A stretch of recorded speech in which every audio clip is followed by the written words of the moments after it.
Aleluia. Vamos continuar, não vamos deixar o fogo apagar, não. Bora. Gênesis capítulo de número 12, versículo de número 1, 2 e 3. Aleluia. Glória a Deus. Oh, glória. Aleluia. Meu Deus. Aleluia. Diz assim a palavra do Senhor.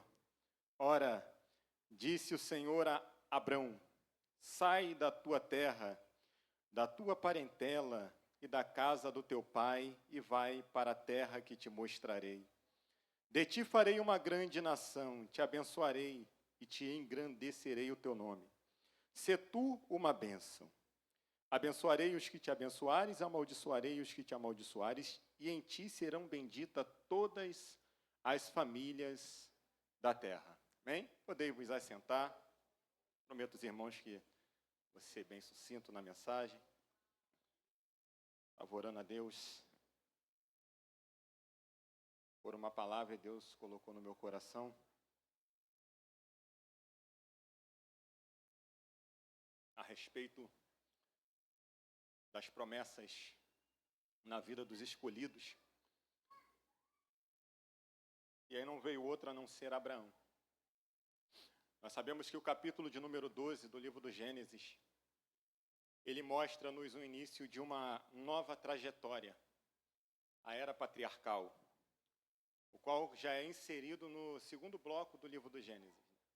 Apesar do livro do Gênesis ele ser bem extenso, ele ter 50 capítulos, ter várias histórias relatadas, a gente pode dividir esse livro em duas partes, ou em dois blocos apenas, que vai do capítulo de número 1 até o capítulo 11, o primeiro bloco, que fala a respeito da origem de todas as coisas, né? A origem dos céus, a origem da terra, a origem dos animais, a origem do homem, a origem das plantas, a origem do pecado, a origem da morte. Mas não é somente isso. Também no capítulo de número 3, versículo 15, traz-nos também a origem da primeira profecia messiânica a respeito do nosso Salvador Jesus Cristo. Uma esperança brota ali no livro do Gênesis, no primeiro bloco. E o segundo bloco do livro do Gênesis está entre o capítulo de número 12 até o capítulo 50, que vai narrar acerca da história dos patriarcas, né?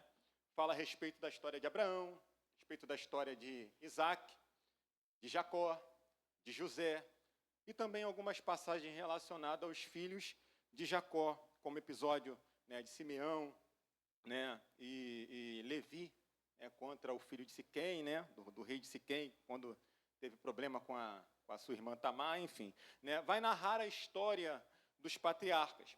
Mas dentro de tudo isso aqui do livro do Gênesis, nós vamos perceber que em todas as coisas que vai acontecendo, né, no decorrer desse livro, né, a gente tem a plena certeza e convicção de uma coisa, que Deus ele não perdeu a mão de nada. Ele, em todo momento, ele teve o controle, desde o início até o final. Desde o primeiro bloco, quando ele cria os céus, a terra, os animais, desde a queda do homem, quando o homem ele cai em pecado lá no Éden, juntamente com a esposa, né, o casal, eles cometem o pecado, Deus não perdeu a mão de maneira nenhuma, ele tem o controle de tudo. Ele trouxe solução até mesmo para a queda do homem.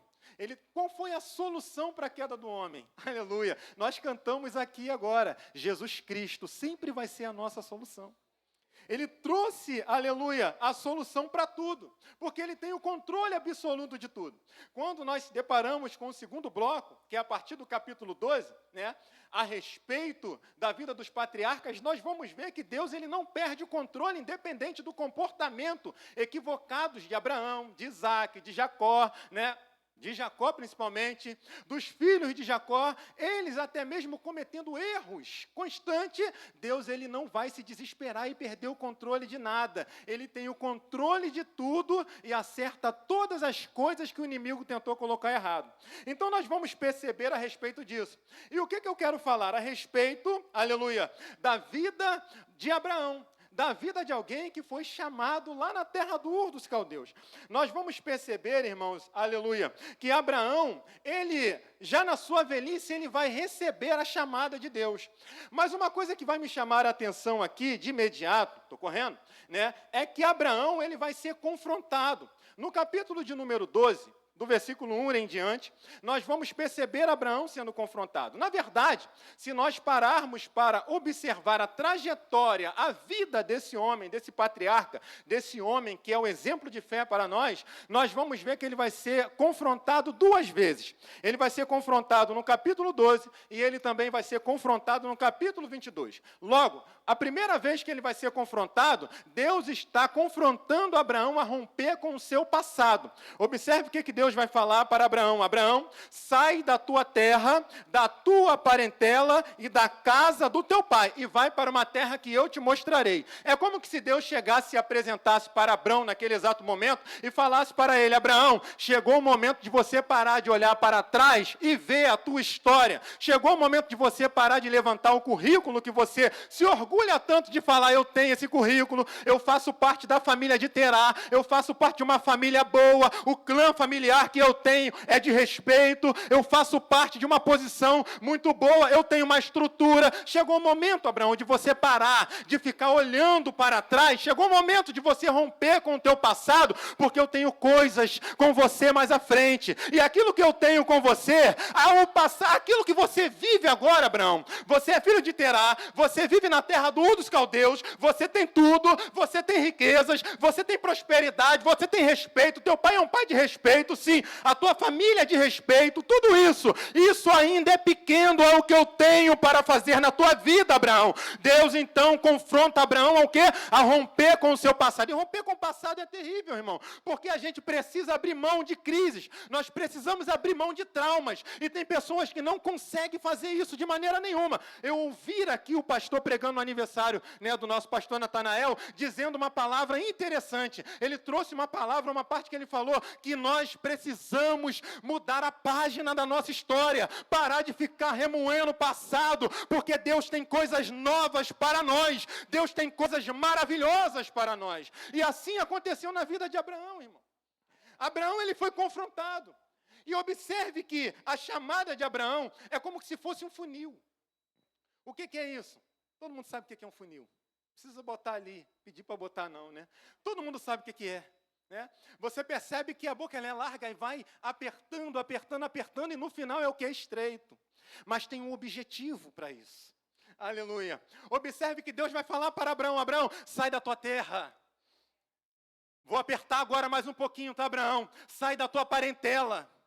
Abraão, vou apertar mais um pouquinho, sai da casa do teu pai, aleluia, se desprende de tudo aquilo que está atrasando a tua caminhada, porque eu tenho coisas novas. Deus nesta noite está dizendo para nós, chegou o momento de você deixar todo o trauma para lá para trás, chegou o momento de você se desprender daquilo que está impedindo você de avançar, chegou o momento de você passar e ir adiante, porque grandes coisas o Senhor tem para fazer na nossa vida. Observe que quando nós colocamos algum líquido, né, no funil, ele vai, parece que se você tiver pressa, você vai acabar entornando, não vai dar certo. Então você precisa controlar. Assim também foi na vida de Abraão. Não foi nada de forma espontânea, Deus trabalhou de uma forma paulatina, mostrando para ele que ele tem o controle de tudo, e é no tempo dele, não é no tempo do homem, ponto final. Observe que Deus vai confrontar Abraão também a romper com o quê? Com o seu futuro. Logo no capítulo de número 22 do livro do Gênesis, nós vamos perceber, logo no versículo de número 2, Deus falando com Abraão. Olha só, versículo 1 e 2. Depois dessas coisas, pôs Deus Abraão à prova e disse: eis-me aqui. Abraão disse para Deus: eis-me aqui, Senhor. Aí o versículo de número 2 vai nos dizer: acrescentou Deus: toma o teu filho, o teu único filho Isaque, a quem tu amas, e vai à terra de Moriá, e oferece ali em holocausto sobre o monte que eu te mostrarei. Abraão, rompe com o projeto que você tem aí. Romper com o futuro é terrível, irmão. Porque romper com o passado, às vezes a gente está chateado, se esquece. Agora, romper com tudo aquilo que você já projetou, com tudo aquilo que você fez, isso é missão, irmão.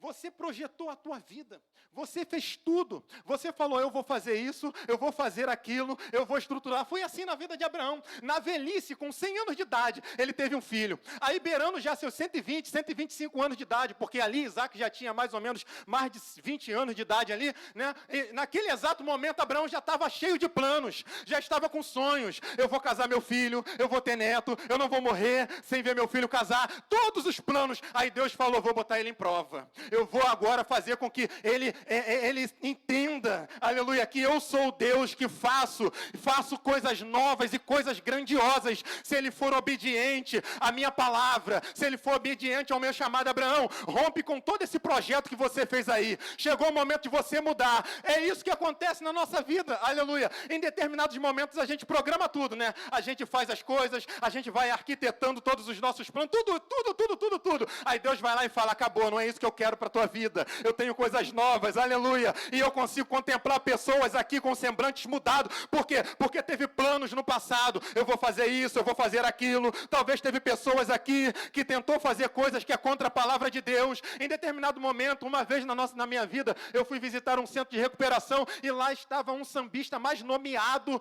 do Rio de Janeiro. Eu não sei o nome, não sei nem que escola de samba ele era, mas o camarada era respeitadíssimo lá no centro de recuperação. E ele estava lá juntamente com os irmãos. E quando começou a tocar e a bater ali, ele pegou uma repercussão e começou a bater e se destacou. E aí nós ficamos impressionados. E aí eu fui lá juntamente com o pastor conversar com esse irmão. E esse irmão falou, eu vivia na prostituição, eu era isso, eu era sambista, tinha condições financeiras, tinha tudo na minha vida, mas chegou um determinado momento que eu caí em si e falei, não quero mais nada. Sabe o que significa isso? É Deus falando, rompe com o teu futuro. Acabou esse projeto que você colocou, porque vai entrar o projeto de Deus.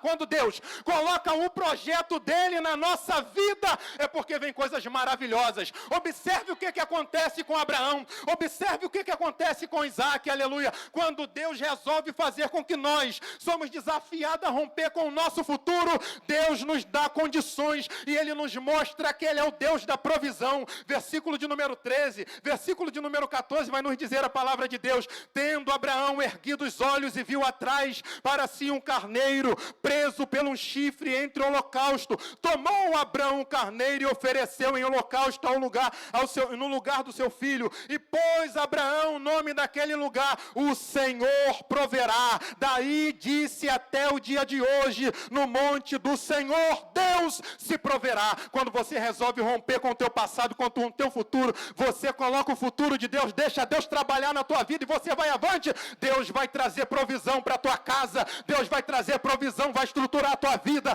Você pode ir com calma, sem pressa, sem se preocupar, porque Deus tem tudo preparado para você.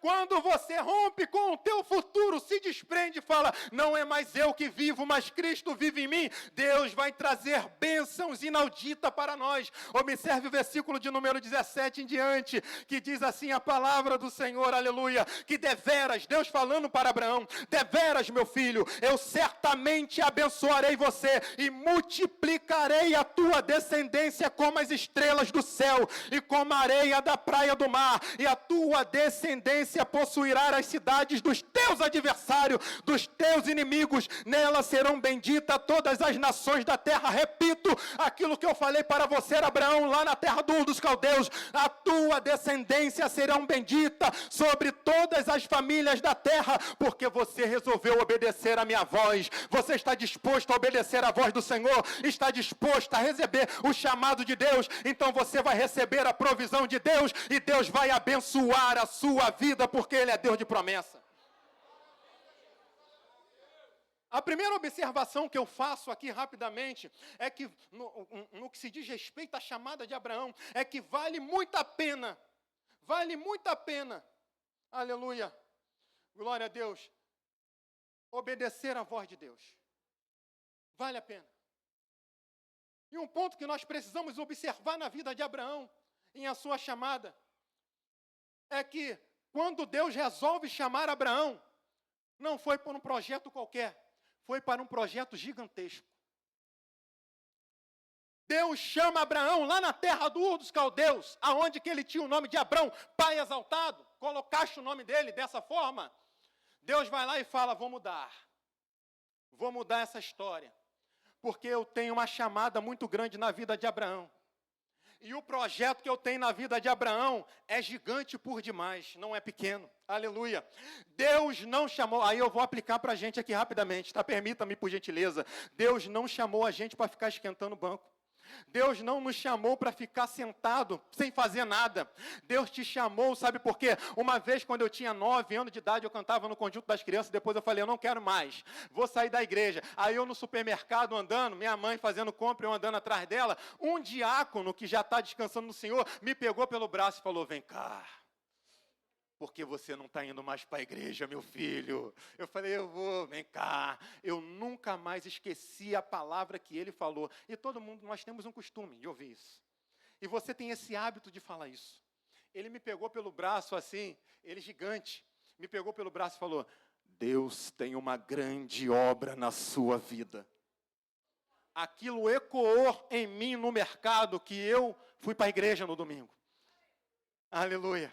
Adolescente servindo na casa do Senhor, adolescente servindo na obra do Senhor, sendo obreiro, jovem, adolescente, presbítero com 21, 22 anos de idade, indo diante, sabe por quê? Porque eu ouvir aquela palavra profética, aleluia, eu entendi que a obra que Deus tem na minha vida não é uma obra pequena, pastor Maurício, é uma obra gigantesca. Deus não te chamou para você fazer coisas pequenas, Deus te chamou para você fazer coisas grandes, sabe por quê? Porque você serve a um Deus grandão, você serve a um Deus poderoso, que tem tudo na palma da sua mão.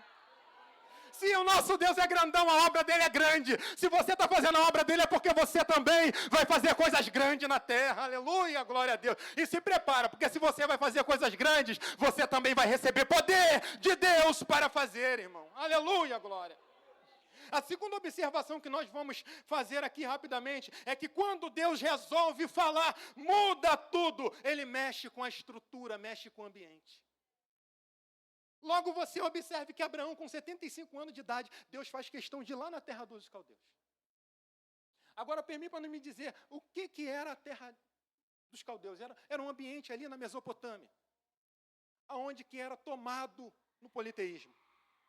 Todo mundo se pôs voltado a adorar várias divindades, que nada serve, que nada presta. Mas lá eles estavam. Liderado por Nimrod, começou-se, pois, agora o nível da idolatria e só foi aumentando. E quando há uma idolatria, todo mundo quer ouvir tudo, acha que os vários deuses estão se manifestando e falando, e não dão ouvido à voz para o verdadeiro Deus.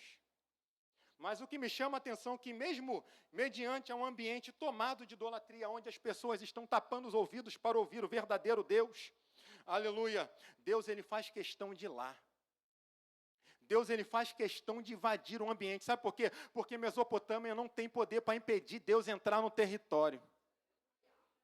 Quando eu observo isso, eu estava lendo isso, eu falei, meu Deus, é verdade. Sabe por quê? Porque você estava em um ambiente outrora, porque o inimigo falou, vou colocar um ferrolho aqui, vou colocar chave, vou colocar tranca, vou fechar, vou botar corrente, e eu quero ver o evangelho entrar. Deus foi lá e entrou com facilidade para te resgatar. Porque Ele é Deus e nada impede o agir dEle, aleluia, glória.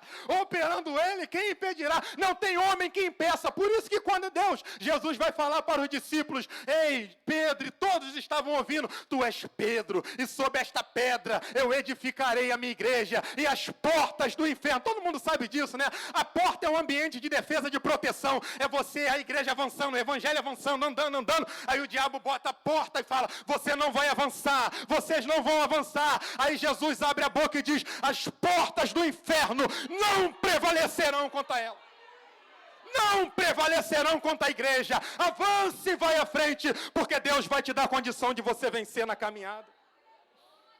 Se ele quiser entrar num centro de prostituição para resgatar, ele vai. Se ele quiser entrar num ambiente onde tem drogas, Cracolândia, ele vai entrar. Se ele quiser entrar num lugar de jogatina, de roda de samba, de tudo, ele vai entrar. E ele continua fazendo isso. Mas sabe como? Usando eu e usando você também, aleluia. Se coloque à disposição para Deus manifestar a glória dele nesses ambientes. Entra lá com autoridade, Deus vai manifestar a glória dele e vai resgatar vidas. Aleluia, glória, porque Deus continua salvando. E sempre vai salvar, porque Ele é Deus. Terceira observação que nós vamos fazer aqui é que nenhum lugar impede Deus de manifestar o seu poder. Aleluia. E Deus, ele também fala, conforme eu disse. E a quarta observação, eu vou pular por causa do texto, do tempo, do horário. A quarta observação que eu quero fazer para a gente começar a aplicar aqui rapidinho, né? O texto, um sermão temático bem rápido, é que Deus, ele não é um Deus de barganha. Percebe bem que quando você abre o capítulo de número 12, versículo de número 1, você observa Deus fazendo o contrário ao que o homem costuma fazer para ganhar as coisas. Porque se fosse eu, querendo Abraão, eu ia chegar e ia falar para Abraão, Abraão, quero conversar contigo.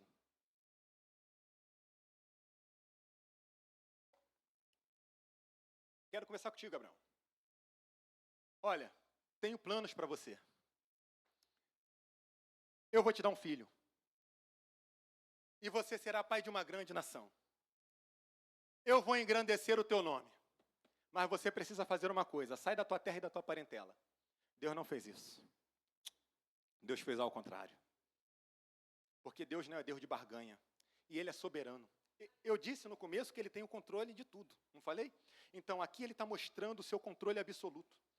Ele chega e diz para Abraão, Abraão, sai da tua terra e da tua parentela e da casa do teu pai e vai para uma terra que eu te mostrarei. Bem incisivo. E aí Deus vai, permitir-se, pois, o quê? Um dos seus atributos, que é a onisciência. Ele vai saber que Abraão, eu não sei, quando eu for para o céu, eu vou fazer questão de perguntar. Vou chegar até Abraão e falar como é que foi. Como é que foi a reação? Mas agora eu não sei como é que foi. Eu só sei que Estevão, no capítulo de número 7, versículo 2 de Atos, ele vai dizer que o Deus dos vossos pais, ele se manifestou em glória. Ou seja, Deus foi lá com seu poder e glória em Mesopotâmia. Ponto. Ali Abraão estava convicto que era o verdadeiro Deus que estava bradando na terra. Aleluia, glória. E aí eu não sei se Deus falou, eu não sei se foi na consciência, eu não sei se foi em sonho, eu só sei que Abraão obedeceu. Eu só sei que Deus contemplou o coração de Abraão falando, eu vou. Eu quero, eu aceito a proposta, eu estou dentro. E aqui eu quero também observar semblante de pessoas que Deus está falando, eu tenho uma grande obra na sua vida. E vocês estão agora, levante a mão pelo amor de Deus e diga, eu quero. Aleluia, glória a Deus. Se coloque à disposição da obra. Sabe por quê? Porque Deus também está disposto a abrir a janela dos céus e começar a derramar bênção na sua vida. Quando Deus viu que Abraão falou, estou dentro, aí Deus falou, agora eu vou lançar a promessa. Aleluia. Agora eu vou lançar a promessa. Aí vai a primeira promessa que eu começo a observar e fico bem feliz. Porque aí você vai perceber, Deus já falando imediatamente. A primeira promessa que nós vamos identificar aqui, logo de cara, Deus falando, são várias na vida de Abraão, mas logo de cara nós vamos identificar o quê? Deus falando para Abraão, Abraão, eu farei de você uma grande nação. Tem um problema aí. Todo mundo sabe qual é o problema. Abraão já está velho. Sua esposa também está velha. Já não tem mais condições de ter filhos. Não dá mais. E para piorar isso, a sua esposa é estéril. Não pode ter filhos. Só que Deus falou, irmão. Aí já era. Deus falou, não tem. Não tem quem revogue. Acabou, irmão. Deus falou, Abraão, você será pai de uma grande nação. Acabou. Se Deus falou, está falado e ponto final. A promessa de Deus na vida de Abraão era algo inacreditável. De fato, inacreditável. Não tinha condições. Idoso, não tem condições, não tem mais força, vigor para isso. A sua esposa já idosa, também já estava nos seus dias, não tinha mais condições. Observe que Deus ele faz questão de estar relembrando Abraão durante... Lembra que eu falei que a chamada não é instantânea na vida das pessoas? Eu falei que é como um funil, é bem devagar, de forma gradativa, com calma, para Deus ensinar para a gente que é Ele que tem o controle de tudo. Lembra que eu falei no início, na introdução?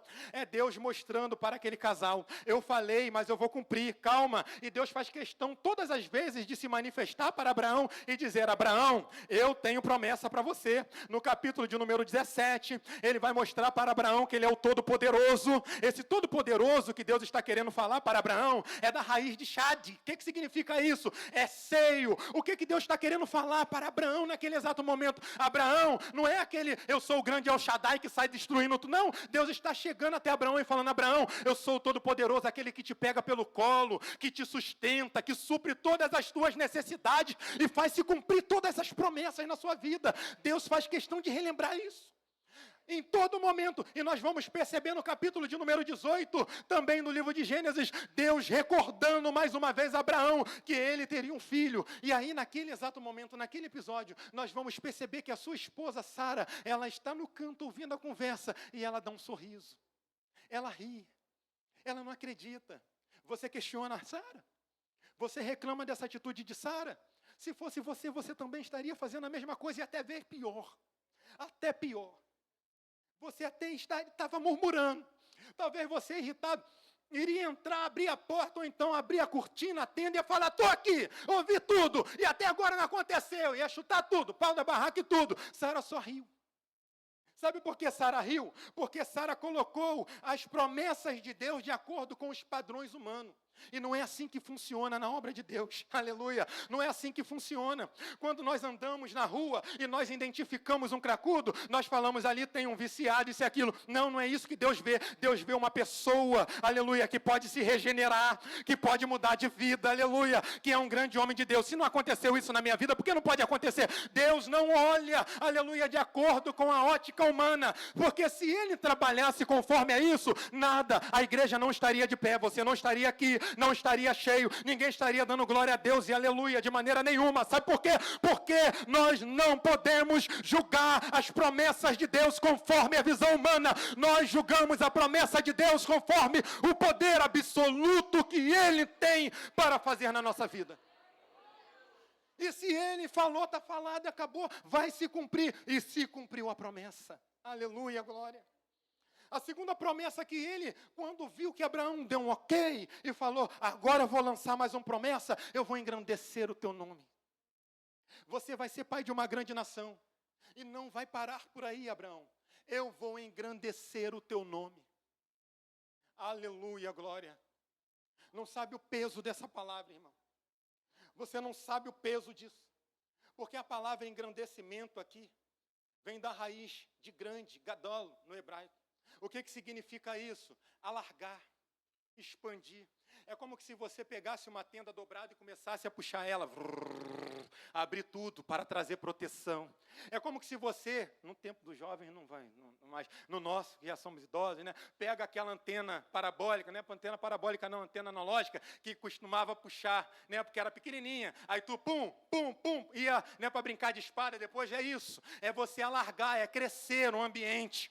É isso que Deus está falando para Abraão naquele exato momento. Abraão, eu vou fazer você grande. E Deus vai confrontar a cultura da época, porque Deus ele é poderoso para fazer isso. Porque na época o povo falava: quando você sai dessa terra, você não vai ser mais lembrado. Aí Deus vai falar para Abraão: Abraão, pode sair daí, sai desse lugar. Sabe por quê? Porque o teu nome vai ser soprado nos quatro cantos da face da terra. Não fique parado com medo das coisas, porque Deus tem coisa grande na sua vida, e Ele manda dizer que vai engrandecer, vai trazer engrandecimento, vai trazer engrandecimento. Não temas, porque Deus é poderoso para fazer muito mais na sua vida e na minha. Aleluia, glória. Terceira promessa, aleluia. Ele vai dizer para Abraão o seguinte: Abraão, você será pai de uma grande nação. Primeira, eu vou engrandecer o teu nome. Segunda, terceira, Abraão, você será uma bênção. Ora, olha isso, né? Todo mundo sabe. Não, isso aqui é diferente. E aí eu não posso deixar de dizer que eu não posso deixar de ver o pastor Gomessini falar: é um homem abençoado. Pastor Manuel, ver as irmãs do SEMAD, a Mara, a Mari, minha esposa, Luiz Carlos, sua esposa, a igreja, né? O Lucas, os irmãos, vocês são uma bênção. Para a vergonha do adversário, eu vou repetir de novo. Essa igreja, ministério despertando vida, é uma bênção. O diabo perdeu mais uma vez, porque disseram que era murmurador, disseram que era atribulado. Estão dizendo que tem gente que é atribulado, que é fofo. Não tem mais nada disso. É uma igreja abençoada pelo poder do sangue de Cristo Jesus. E ponto final. Aleluia, glória. Observe que quando Deus vai falar isso, essa frase aqui é muito forte, porque Deus vai falar para Abraão. Abraão, no hebraico é mais ou menos isso. Você vai ser um poço. Você vai ser um poço que vai jorrar água. É um poço que vai jorrar água. Vai sair de você uma manancial, um poço. Eu vou te usar tanto, que aí as pessoas vão chegar até você. Por isso que, irmãos, aleluia, nós precisamos entender que nós estamos numa temática no ano do cuidado. Nós estamos falando de missão, mas nós precisamos entender que nós estamos no ano do cuidado. Nós também vivemos um ano da unidade. O que significa isso? Eu preciso estar do lado do meu irmão. Por quê? Porque ele é um poço de bênção. Aleluia. Porque eu sei que se ele é uma bênção, eu também vou compartilhar da bênção dele. E ponto final. Por isso que, irmãos amados, irmãos queridos, entendam uma coisa, você é muito importante na obra de Deus, você não é um Zé Ninguém, e quando você sai da tua casa com a Bíblia na mão, as pessoas não vê somente um homem andando, ou uma mulher andando com uma Bíblia, ou uma bolsa na mão, não, de maneira nenhuma, ver o poço de bênção saindo, com a capacidade de jorrar a bênção da parte do Senhor para a família. Será que já não aconteceu de alguém pedir para você orar por ela?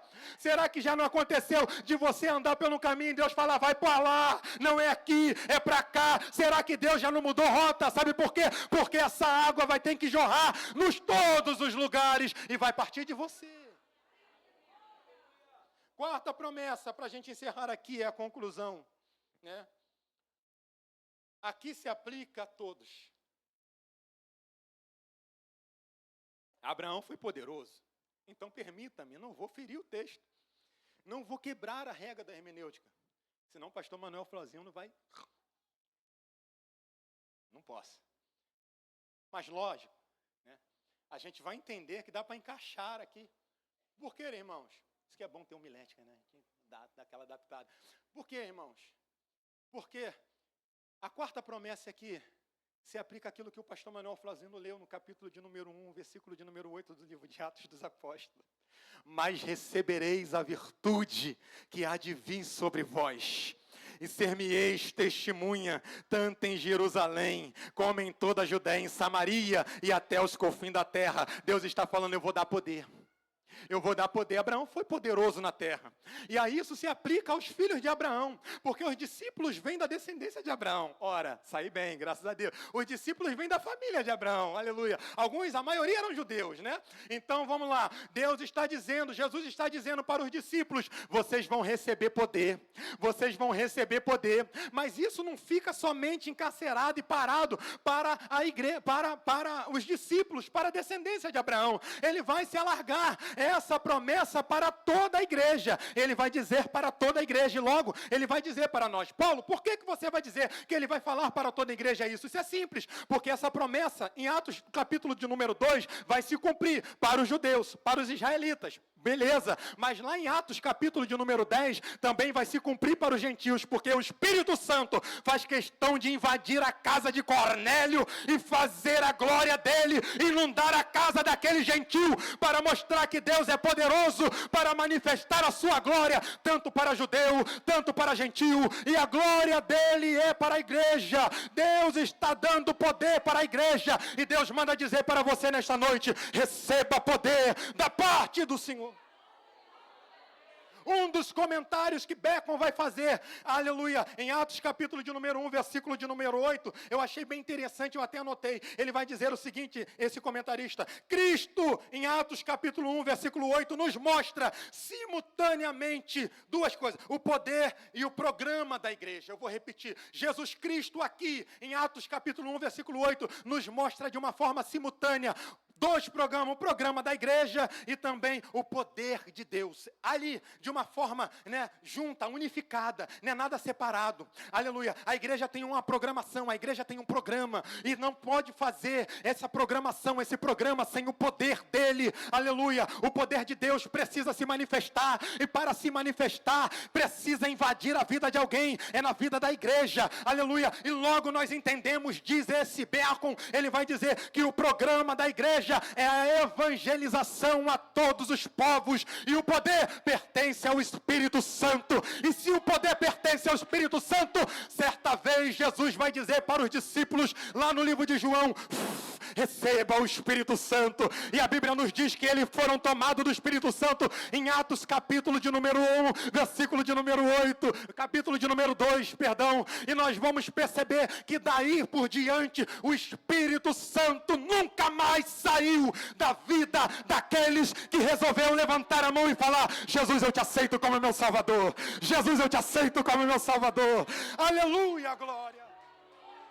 Se você é salvo, lavado, remido, regenerado pelo sangue do Cordeiro, você tem o Espírito Santo. Logo, se você tem o Espírito Santo, você tem poder. Você tem poder para testemunhar. Deus te deu autoridade para falar que Jesus salva, cura e liberta.